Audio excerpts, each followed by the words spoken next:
ልቅሶና ቀልድ የማያውቁ ለይተው የማያውቁ ህፃን መሰል ሰዎች ቤተክርስቲያን መቀለጃ አይደለችም አለበት እየገላመጡን ህግ በሌለበት እየገደሉን ወገኖቼ ይህንን ሁሉ ዋጋ የምንከፍለው ወንጀል ሰርተን አይደለም ወንጌል ሰብከን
that is not in Ethiopia.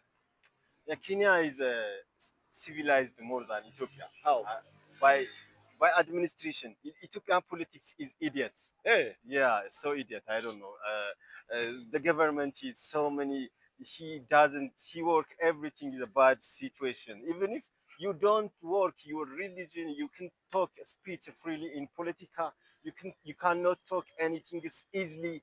When I go to a prison, everything is when you talk even a TikTok, every TikTok person go to prison. Ethiopia? Yeah, go to prison by this idiot government.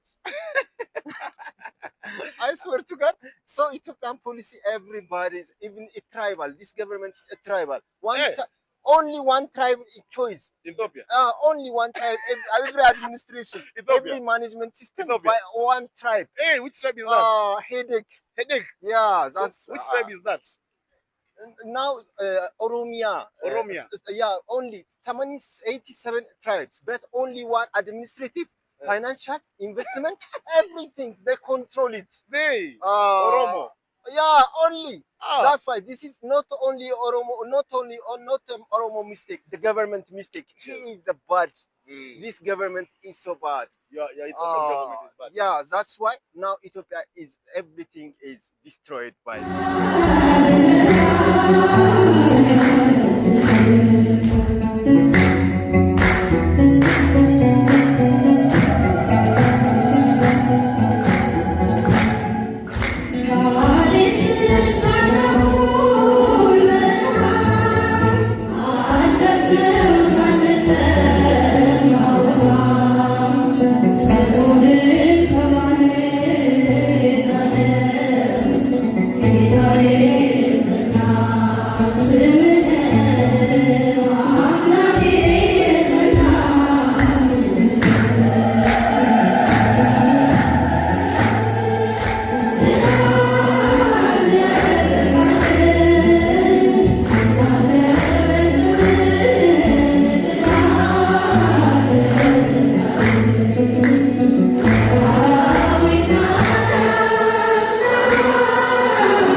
ወወልድ ወመንፈስ ቅዱስ አሐዱ አምላክ አሜን። የክርስቶስ ቤተሰቦች፣ የእመቤታችን የቅድስት ድንግል ማርያም አስራት ልጆች በኃያሉ አምላካችን በልዑል እግዚአብሔር ፍጹም ሰላምታ ሰላም እላችኋለሁ። እንደምን አደራችሁ? እግዚአብሔር አምላካችን ከሁሉ አስቀድሞ የተመሰገነ ይሁን። እንዲሁም አንድ ነገር አሳዝኖኝ ነው ዛሬ የመጣሁት። እንግዲህ እኔ የምዘምራቸው መዝሙሮች ሁሉም ጊዜውን የዋጁ በጊዜው የተደረሱ እንግዲህ ጊዜው አሳዛኝ ስለሆነ በልቅሶ የተደረሱ ናቸው። አብዛኞቹ በልቅሶ የተደረሱ ናቸው እና ሰሞኑን እንግዲህ አንድ መዝሙር በቲክቶክ ተለቆ ነበር እና ይሄ መዝሙር ደግሞ እንግዲህ እንደምን ዋላችሁ እንዴት አደራችሁ የሚል ነው። እንደምን ዋላችሁ እንዴት አደራችሁ እግዚአብሔር ይመስገን በሉት እባካችሁ፣ በዝናብ አብቅሎ በፀሐይ አብስሎ እየመገባችሁ እግዚአብሔር ይመስገን ለምን ተረሳችሁ የሚል ነው። ይሄንን ግን ልቅሶና ቀልድ የማያውቁ ለይተው የማያውቁ ህፃን መሰል ሰዎች ቤተክርስቲያን መቀለጃ አይደለችም እያሉ ሲዘባበቱ ሰማለሁና እኔ ቤተክርስቲያንን መቀለጃ አላደረኳትም። እንግዲህ ምናልባት ያው ይሄው እነሱ እግዚአብሔርን ብለው ፒስ ነው ኪስ ነው የሚሉ ሰዎች፣ እግዚአብሔር ይመስገን የማይሉ ሰዎች ከነገሩ ያሉበት ሰዎች ይመስሉኛል እንደዚህ የሚሉትና በጣም በሚያሳዝን ሁኔታ ልቅሶና ቀልድን የማያውቁ ሰዎች ቤተክርስቲያንን መቀለጃ አደረጋት እያሉ የሚዘባበቱ ሰዎች፣ ሰውን የሚያሰናክሉ ሰዎች ሰምቻለሁና ወገኖቼ እኔ ቤተክርስቲያንን መዘባበቻ አላደረኳትም ወይም ደግሞ መቀለጃ አላደረኳትም። ጽኑ ሃይማኖት ያለኝ ሃይማኖቴን የምወድ ንጹህ ኦርቶዶክስ የኦርቶዶክስ ልጅ ምንም ኃጢአተኛ ብሆን ከሰው ጥፋት ህፍረት ዝገት አለ ላጠፋ እችላለሁ። ኃጢአተኛ ልሆን እችላለሁ። ኃጢአተኛ ነኝ። አላዋቂነቴን እንጂ አዋቂ ነኝ ብዬ አልመካም። አላዋቂነቴን ነው የማውቀው። አዋቂ እግዚአብሔር ነው። አዋቂ እግዚአብሔር ነው። አስተማሪ እግዚአብሔር ነው። መካሪ እግዚአብሔር ነው። ግን ምክንያት አድርጎኛን ደግሞ በአንድም በሌላም ያስተምራል። ስለዚህ ሰዎች ግን አንዳንድ ሰዎች ግን መቼም ሰውን ለመጣል ከሰው ለመነጠል ከሰው ለመለየት ወይም ደግሞ የሰው ሃይማኖቱን እንዲክድ እንዲጠራጠር ሃይማኖቱን እንዲጠራጠር ለማድረግ የሚሯሯጡ ሰዎች ብዙዎች ናቸው። ወንድሞቼ እኔ አልጠላችሁም። እናንተ ስለተዘባበታችሁ እናንተ እንዲህ ብላችሁ ከሰው ስለነጠላችሁኝ ከቤተ ክርስቲያን ስላራቃችሁኝ እኔ ሃይማኖቴን የምጠላ ወይም ደግሞ በሃይማኖቴ የምቀልድ ሰው አይደለሁም። እውነት ነው የምነግራችሁ። ልዑል እግዚአብሔር ያውቀዋል። ቸሩ መድኃኔዓለም ያውቀዋል። ስለዚህ የስራችሁን ይስጣችሁ። ሌላ ምንም አልልም። እንደዚህ የምትሉ ሰዎች የስራችሁን ይስጣችሁ። በጣም ነው ያሳዘናችሁ። በጣም ነው የምታሳዝኑት። እንዲህ የምትሉ ሰዎች ተማርነ ያላችሁ ሊቅነን የምትሉ ሰዎች ይህ ሊቅነት አይደለም፣ ልቅነት ነው። ልቅሶንና ዛቻን ወይም ደግሞ ቀልድን የማታውቁ ለይታችሁ የማታውቁ ስለሆናችሁ ነው። ብትችሉ ተመለሱ፣ ባትችሉ ደግሞ እኔ በጣም አዝናለሁ። እናንተ ስላላችሁ ከቤተ ክርስቲያን አንርቅም። እናንተ ስላላችሁ ደግሞ ጸሎታችን አንተው። እናንተ ስላላችሁ መዝሙራችን አንተው። እንዘምራለን፣ እናመሰግነዋለን እግዚአብሔርን። እንዲሁም ደግሞ ውስጣችሁን ደግሞ የሚነካ ነገር እናገራለን። ውስጣችን የሚነካ ነገር እናገራለን። ለምን ጊዜውን ዋጅተን የሚባለውን አይተን ነው የምናገረውና በዚህ በጣም አዝኛለሁ ወገኖቼ፣ በጣም አዝኛለሁ። በዚህ እንዳትሰናከሉን። የቤተ ክርስቲያንን መቀለጃ አላረኳትም። ከውስጤ እያዘንኩ እያለቀስኩ ነው የዘመርኩት። ስለዚህ ወገኖቼ ብዙዎቹ ሰዎች ከጉባኤ እንዳንቆም አውደ ምሕረት እንዳንቆም የሚጥሩና ወይም ይበልጠና ሊሆን ቅናት ይሆን ምን ይሆን አላውቅም። እኔ እናንተን ለመብለጥ እናንተን እንትን ለማድረግ አልተነሳሁም ወገኖቼ። ወደ ሞት እየሄድኩ ያለው ሰው ነኝ። ወደ ሞት ጎዳና እየሄድኩ ያለው ትልቅ ነኝ። ከዚህ በኋላ እኩል ሰው ሁኛለሁ። ምንም ቤተክርስቲያንን መዘባበቻ ወይም ደግሞ መቀለጃ አላረጋትም። እኩል ሰው ሁኛለሁ። ከዚህ በኋላ ወደ ሞት ጎዳና ነው የምንሄደው። የትም አንሄድም። እድሜያችን እየቀረበ ነው። ሲመሽ ሲነጋ እኛ እየሄድን ሞት እየመጣ እየተቃረብን ስለሆነ ስለዚህ አታሳዝኑን ወገኖቻችን፣ ተመለሱ ባካችሁ፣ አታሳዝኑን። ቤተክርስቲያን በተቻለ አቅማችን እናገልግል፣ በተቻለ አቅማችን እንዘምርም እንጸልይም። ቤተክርስቲያን ልታረቁን አጣሩ ባካችሁ በእግዚአብሔር ስም ብላችሁ። ይሄን ለማለት ነው የመጣው ወገኖቼ። ምዕመናን ግን እንዳትሰነካከሉ። ብዙ ሊቃውንት ባለበት ብዙ ምሁራን ባለበት ነው ይሄን መዝሙር የዘመርኩት። እነዛ ምሁራን ግን ደስ ብሏቸው ነው የተለያየ ነው።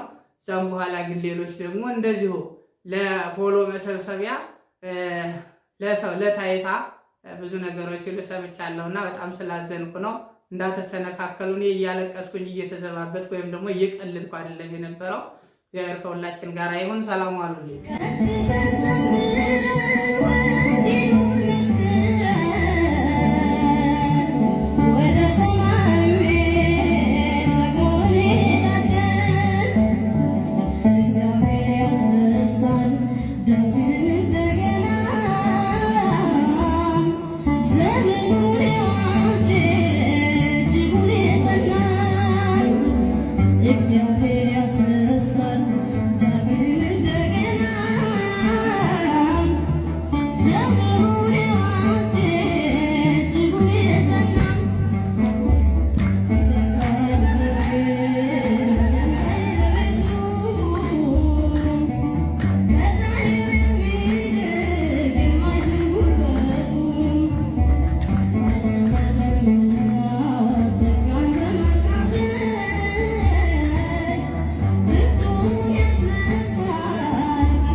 ባለበት እየገላመጡን፣ ሕግ በሌለበት እየገደሉን፣ ወገኖቼ ይህንን ሁሉ ዋጋ የምንከፍለው ወንጀል ሰርተን አይደለም፣ ወንጌል ሰብከን ነው። ክርስቶስን አልክድም፣ ከክርስትናዬ አልለይም፣ ሃይማኖቴን አልተውም ብሎ የሞተው ደግሞ ሰማዕትነት ነው። ስላንተ ቀኑን ሁሉ እንገደላለን፣ እንደሚታረዱ በጎች ተቆጠርን አለ። ስላንተ ቀኑን ሁሉ አለ እንገደላለን። አዎ ስለ ክርስቶስ ዋጋ ስለተከፈለበት ክርስትና ዛሬም በጥንቃቄ መያዝ አለብን። ክርስትና ለክርስቶስ ታምኖ ክርስቶስን አምኖ እስከ ሞት ድረስ ለእርሱ መታመን ነው።